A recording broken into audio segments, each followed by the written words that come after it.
tea and coffee.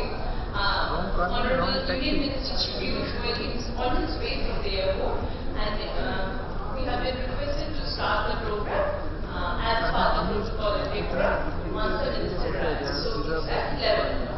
Thank you.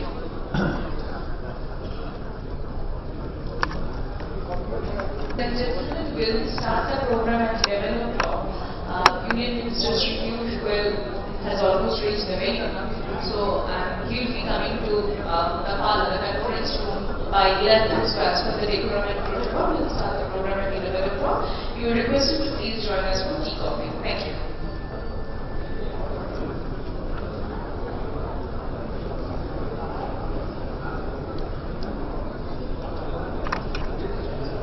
Ladies and gentlemen, the ministers have arrived.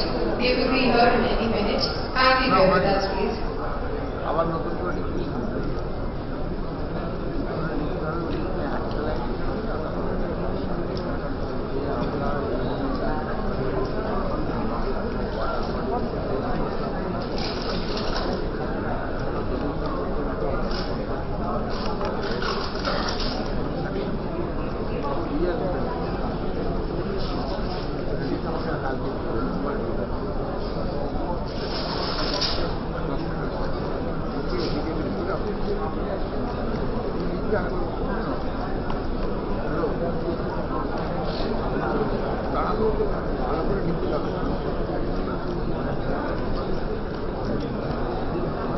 Water body and water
The dignitaries are requested to please come and take their seats on the dais.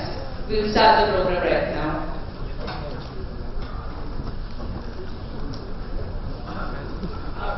We request our office bearers to please escort dignitaries on the dais.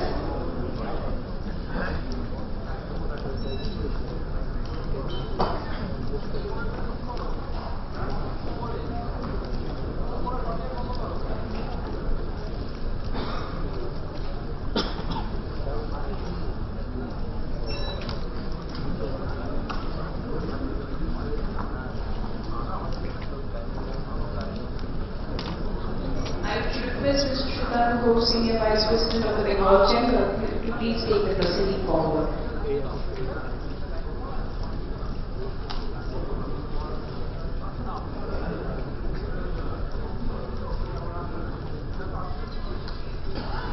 Shri Piyush Goyal, Honorable Minister of Power, Coal, New and Renewable Energy Government of India, Shri Manish Gupta, Honorable Honorable Minister in charge of Power and Non-Conventional Energy Sources, Government of West Bengal, Mr. Sudipta Bhattacharjee, Dr. Ajay Mathur, our President Dr. Olok Roy, President Designate Dr. Amrish Dashgupta, galaxy of past presidents of the Chamber present today, Excellencies, distinguished delegates, ladies and gentlemen.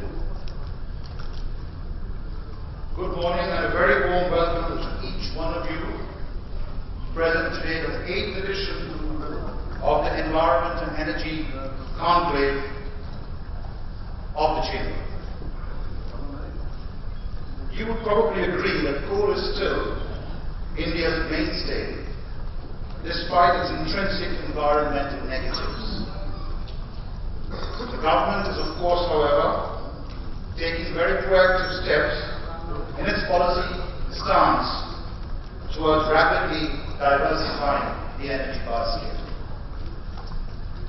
The driving objective behind the 8th edition of our annual Environment and Energy Conclave is to bring on board the latest developments in the country, both in the policy realm as well as in the investment, technical, implementation, and operational areas to realize clean and smart power for India. I can assure you that the conclave, spread over the entire day today, would be a great opportunity to network, share best practices, culminating in takeaways of the very highest order. This year, as you probably have noticed from the program in front of you, we have developed teams for each session. And the theme for this opening session is 24/7 power, from ending energy poverty to living the clean energy revolution. Probably that says it all as regards India's objective in this critical sector. With these very few words, I will now request our President, Dr. Olok Roy, to please deliver the introductory address. Thank you. Dr. Roy, please.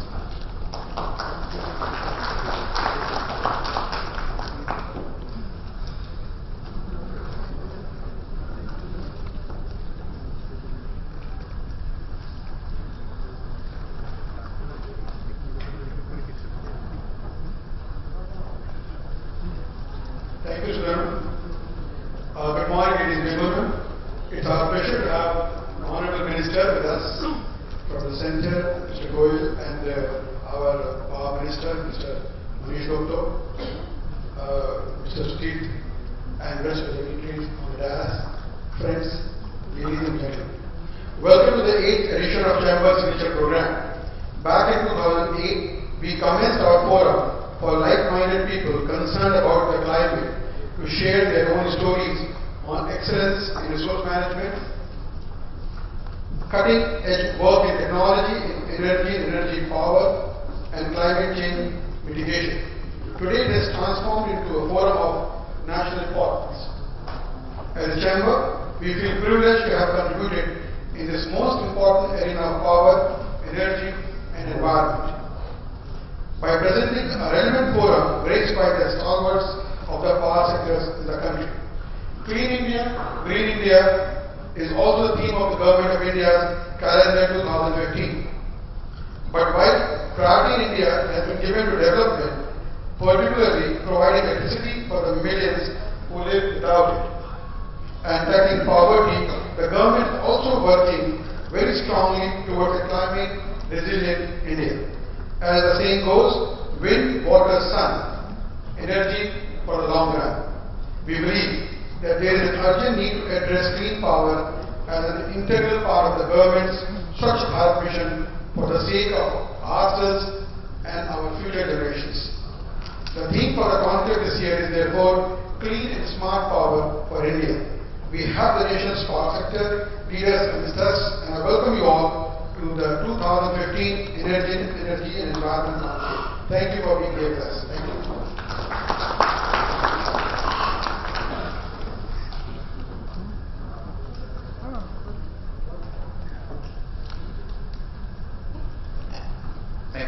Mr. President, sir. Now I'll call upon Dr. Ajay Mathur, Director of Bureau of Energy Efficiency, really a mentor of ours in this particular program. He's always been shoulder to shoulder with us in each and every edition of our conclave. So please make the first intervention.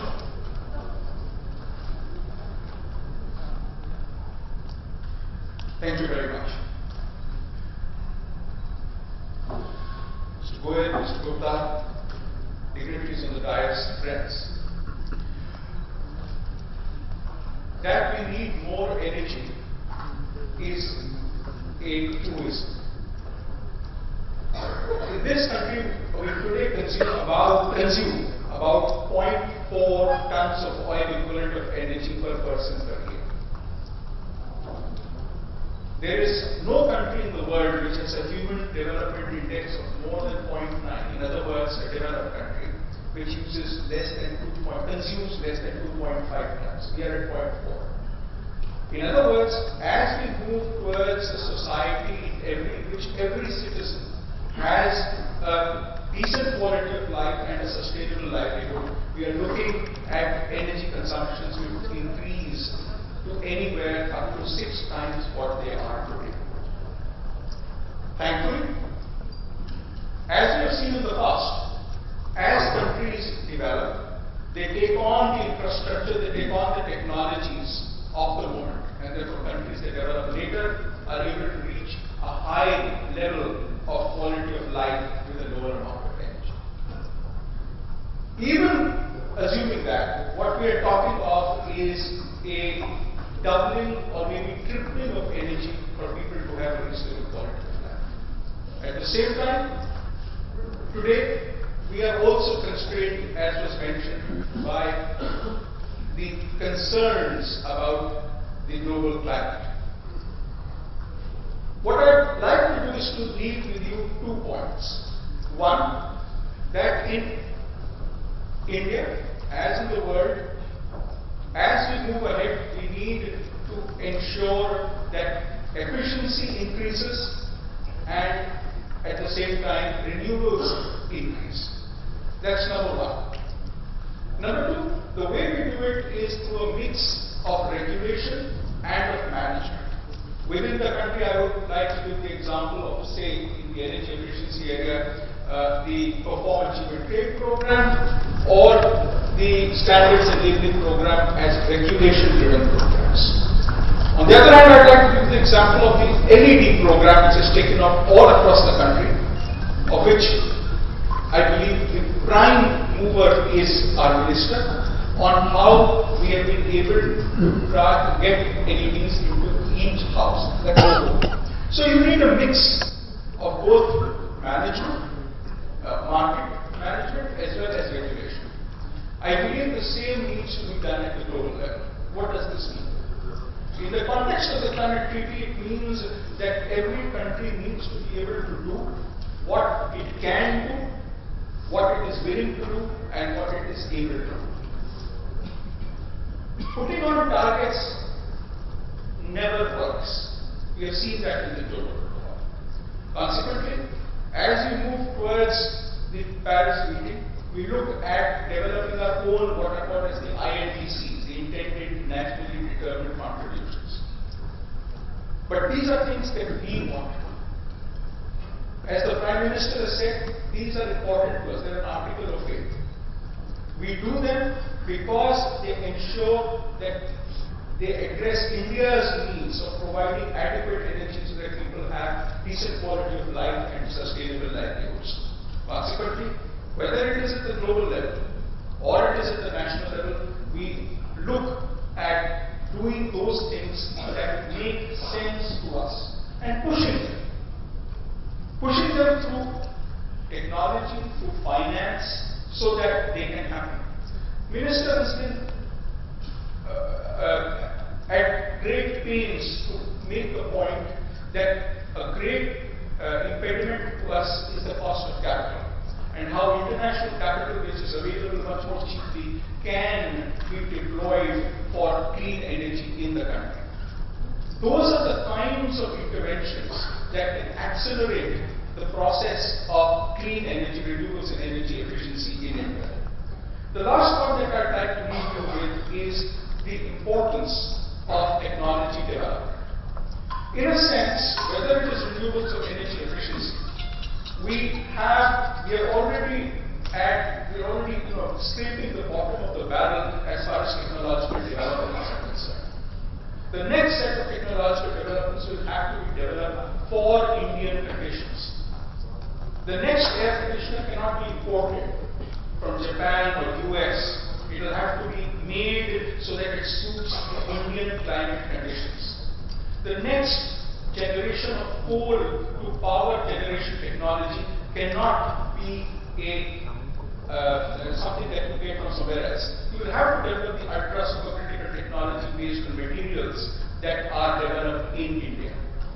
The short point is, these are goals that are important to us for a variety of reasons, but national reasons. Consequently, as far as the global system is concerned, the best one is one in which we are able to meet our national goals, and the international treaties help us in meeting those national goals. I thank you for your attention.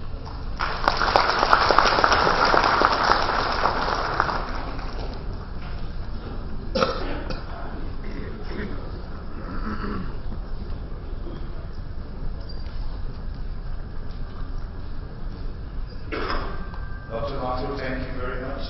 As usual, your very pertinent interventions. Our problems, capital, and particularly regarding technology and the need to revert to indigenous technology as regards clean technology. Thank you very much. For our second intervention of the day, may I call upon Mr. Sridhar Bhattacharjee, Chairman, Managing Director of Coal India Limited. Mr. Bhattacharjee.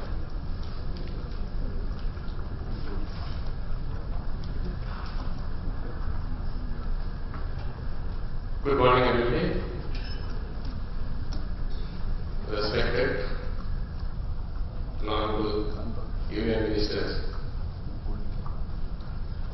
for coal, power, new and renewable energy. Respected Sri Piyush Goyal, respected Sri Manish Gupta, Honorable Minister, Government of West Bengal for power, new and renewable energy.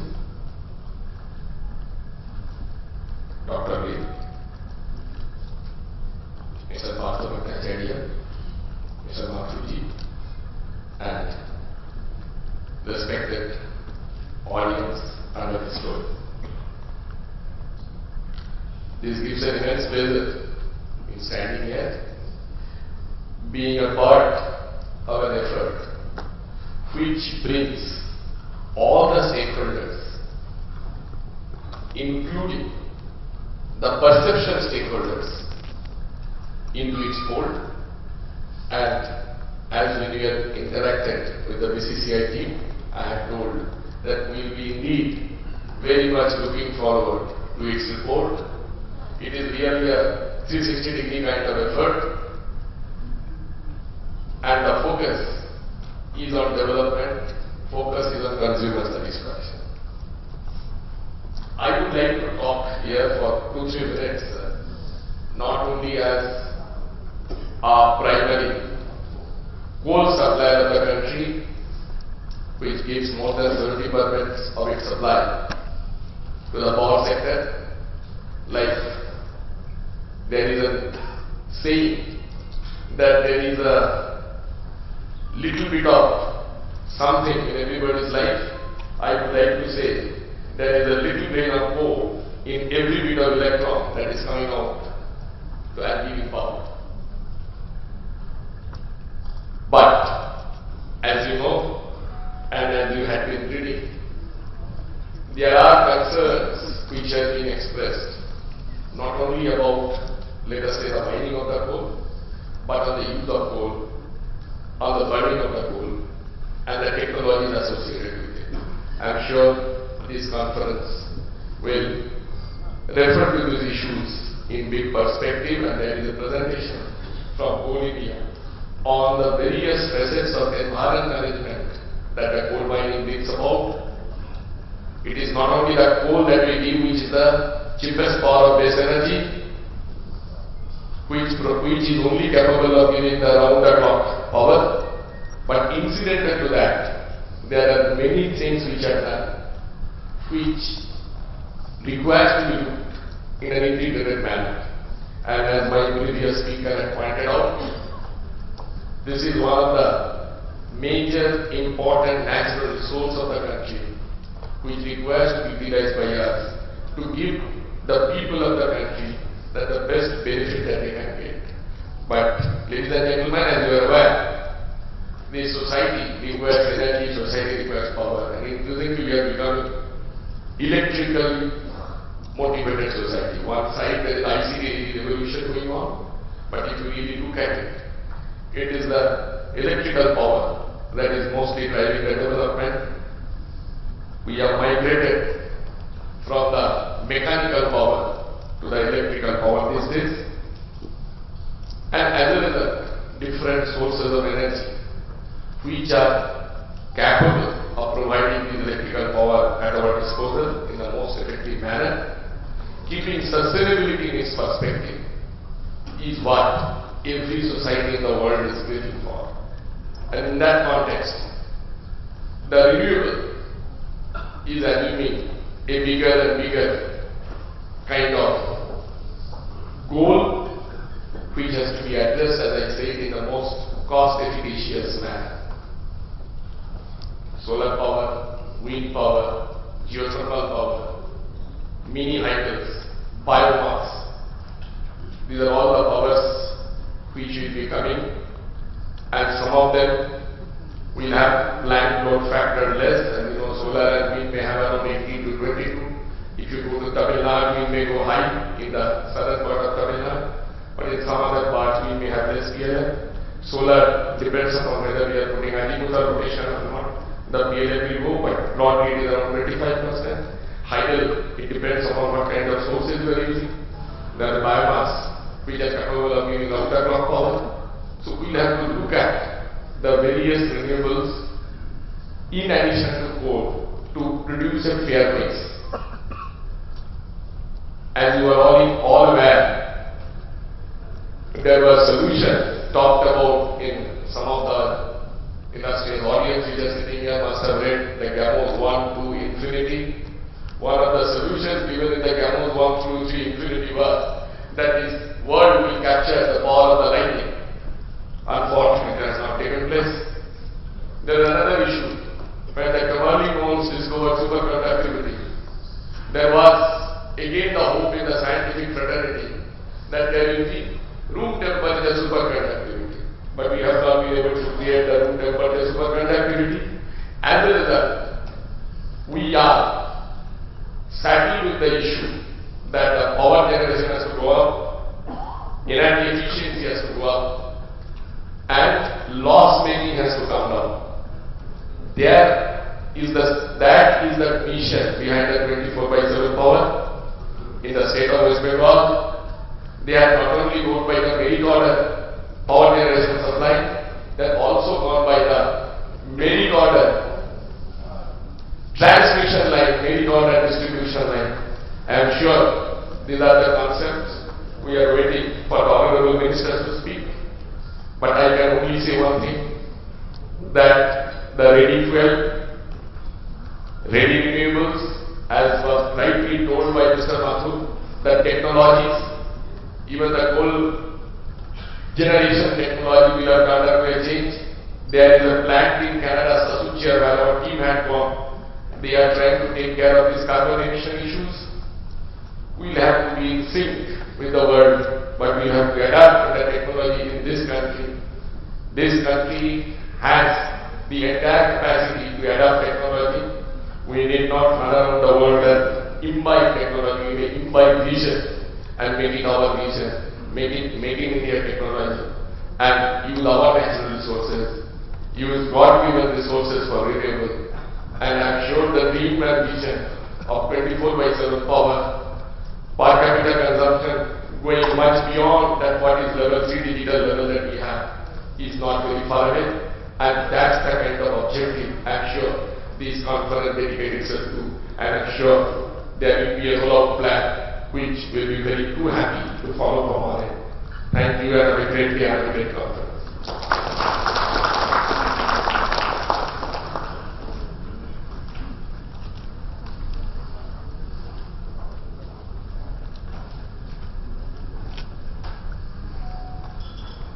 So thank you for reinforcing what we had just mentioned earlier on in the program, that coal will be a mainstay for India, at least in the very near future. You took us back quite a few decades when you mentioned George Campbell's book on One to Infinity. And we truly look forward to listening to Coal India's detailed presentation on their environmental activities in the second segment of the opening session. With this, may I now request Shri Manish Gupta, Honorable Minister for Power, Government of West Bengal, please enlighten us about West Bengal's 24/7 power. Thank you.